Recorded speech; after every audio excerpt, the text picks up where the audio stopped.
श्रीराम समर्थ। गोपाल कृष्ण भगवान की जय। मैत्रेय ऋषी विदुराला सांगतायत, हे विदुरा, स्वयंभुव मनूची महाराणी असणाऱ्या शतरूपेला स्वयंभुवपासून प्रियव्रत आणि उत्तानपाद या दोन पुत्रांखेरीज 3 कन्या झाल्या, आकुती, देवहूती आणि प्रसूती। आकुतीला जरी भाऊ होते तरी शतरूपेच्या अनुमतीने आकुतीचा विवाह रुची नावाच्या प्रजापती बरोबर लावून दिला। कन्येला जो पहिला मुलगा होईल तो कन्येच्या पित्याने घ्यायचा, याला पुत्रिका धर्म असं म्हणतात। लक्षात घ्या, पूर्वीच्या काळामध्ये हा पुत्रिका धर्म समाजामध्ये रूढ होता। त्या पुत्रिका धर्मानुसार आपल्या मुलीला जो काही पहिला मुलगा होईल तो कन्येच्या पित्याने म्हणजे आपण घ्यायचा। म्हणजे मला जी मुलगी असेल आणि तिला जर मुलगा झाला तर तो मुलगा मी आजोबा या नात्याने त्याला स्वीकारायचं आणि त्याला माझा मुलगा असं समजायचं। त्याप्रमाणे शतरूपेच्या परवानगीने आकुतीला जो नाही का आकुतीचा विवाह पुत्रिका धर्मानुसार रुची नावाच्या प्रजापती बरोबर लावून दिला। भगवंताचं अनन्य चिंतन करीत असल्यामुळे प्रजापती रुची हा अत्यंत तेजस्वी आणि ब्रह्मतेज झळाळणारा असा होता। आकुतीपासून त्याला एक पुरुष आणि एक स्त्री अशी जोडी झाली। त्यापैकी जो कोणी पुरुष होता तो साक्षात यज्ञ स्वरूपी भगवान नारायणच होता आणि ती स्त्री जी होती ती भगवंतापासून कधीही विभक्त न होणारी लक्ष्मीचीच अंश असणारी दक्षिणा नावाची कन्या होती। स्वयंभू मनूने आकुतीच्या त्या परम तेजस्वी पुत्राला आपल्या घरी आनंदाने आणले आणि दक्षिणेला रुची नावाच्या प्रजापतीने आपल्या जवळच ठेवून घेतले। जेव्हा दक्षिणा विवाह योग्य झाली तेव्हा तिने यज्ञपुरुष असणाऱ्या भगवानांनाच पतिरूपाने प्राप्त करण्याची इच्छा केली। तेव्हा भगवान यज्ञपुरुषांनी तिच्याशी विवाह केला। त्यामुळे भगवंतांनी प्रसन्न होऊन आनंदित झालेल्या दक्षिणेपासून 12 पुत्र उत्पन्न केले। त्या 12 पुत्रांची नावे या निमित्ताने मुद्दाम आपण मुखाने घेऊया आणि तुम्ही कानाने ऐका, कारण या थोर पुरुषांची नावं आपल्या मुखातून येणं हे सुद्धा महाभाग्याचं लक्षण आहे। ते 12 पुत्र जे होते त्यांची नावं अशी: तोष, संतोष, प्रतोष, भद्र, शांती, इडस्पती, इध्म, कवी, विभू, स्वन्ह, सुदेव आणि रोचन अशी। हे स्वयंभुव मनू तुषित नावाने देव झाले। त्या मन्वंतरामध्ये मरीची आदी सप्तर्षी होते आणि भगवान यज्ञ हाच इंद्र होता। प्रियव्रत आणि उत्तानपाद हे 2 मनुचे पुत्र होते। या मन्वंतरामध्ये त्या दोघांचे पुत्र, नातू, पणतू यांचा वंश भरून गेला आणि म्हणून याला स्वयंभुव मनूचा वंश असं म्हणतात। हे विदुरा, या स्वयंभुव मनूने आपली दुसरी कन्या असणारी देवहूती ही कर्दम प्रजापतींना दिली आणि तिच्या पोटी कपिल महामुनी हा भगवंताचा अवतार झाला, ती कथा आपण आत्ताच थोड्या वेळापूर्वी ऐकलेली आहे. भगवान स्वयंभुव म्हणून आपली तिसरी कन्या प्रसूती ब्रह्मदेवाचा पुत्र असणाऱ्या दक्ष प्रजापतीला दिली आणि त्याची विशाल वंश परंपरा ही आजही सर्व त्रैलोक्यामध्ये पसरलेली आहे. कर्दम प्रजापतींना ज्या 9 कन्या झाल्या होत्या, त्या 9 कन्या ब्रह्मर्षींच्या पत्नी म्हणून सर्व जगामध्ये अत्यंत लोकप्रिय ठरल्या. त्या 9 कन्या आणि त्यांचे पती यांची नावं आपण या निमित्ताने घेऊया. मरीची ऋषींची पत्नी म्हणजेच कर्दमांची कन्या कला, हिच्यापासून कश्यप आणि पौर्णिमा या नावाची 2 अपत्ये झाली. पौर्णिमा नावाच्या कन्येला विरज आणि विश्वग नावाची 2 मुलं झाली. देवकुल्या नावाची जी कन्या होती, ही पुढच्या जन्मामध्ये श्रीहरीच्या चरणतीर्थापासून उगम पावणारी देवनदी गंगा नदी म्हणून प्रसिद्ध झाली. आणि म्हणून या गंगा नदीचं मूळ स्वरूप आपल्याला माहीत असावं म्हणून तिच्या अगोदरच्या जन्मातली ही कहाणी मी तुमच्यापर्यंत पोहोचवली. अत्रींची पत्नी अनुसूया, हिला ब्रह्मा विष्णू महेश या 3 देवतांच्या रूपाने दत्तात्रेय, दुर्वास आणि चंद्र या नावाचे 3 परम यशस्वी असणारे पुत्र झाले. हेच अनुक्रमे विष्णू, शंकर आणि ब्रह्मदेव होत. म्हणजे ब्रह्मा विष्णू महेश जेव्हा या अत्री ऋषींच्या आश्रमामध्ये अनुसूयेचं सत्वहरण करण्यासाठी म्हणून आले, त्यावेळेला अनुसूयाने आपल्या पतिव्रता धर्माच्या शुद्ध आचरणाच्या प्रभावामुळे आपल्या पतीच्या कमंडलूतील जल घेऊन ते अभिमंत्रित करून या 3ही देवतांवर जेव्हा शिंपडलं, तेव्हा या ब्रह्मा विष्णू महेशांची 3 बाळे तयार झाली. आणि या 3 बालकांना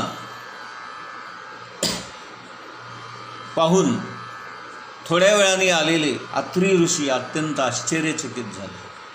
ही कथा आपण मागच्या एका भागामध्ये ऐकलेली आहे, त्यामुळे मी पुन्हा ती कथा सांगत नाही. त्यातला भगवान विष्णू जो होता, तो दत्तात्रेयांच्या रूपाने म्हणजेच महेश आणि ब्रह्मदेव यांचे थोडे थोडे अंश घेऊन 3 मुख असणारा दत्तात्रेय या स्वरूपामध्ये भगवान विष्णू त्या अत्रिपुत्र म्हणून तिथेच राहिला.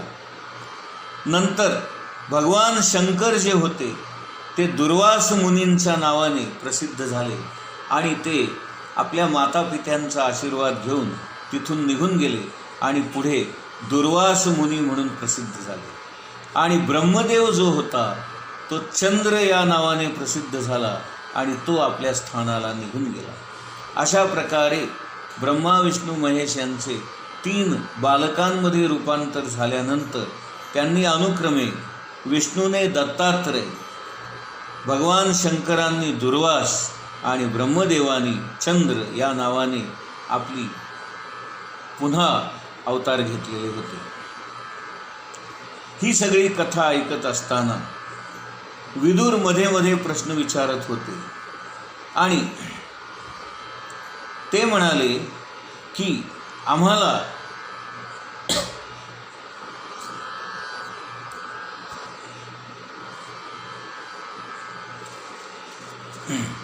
मैत्रेय ऋषी पुढील कथाभाग सांगू लागले.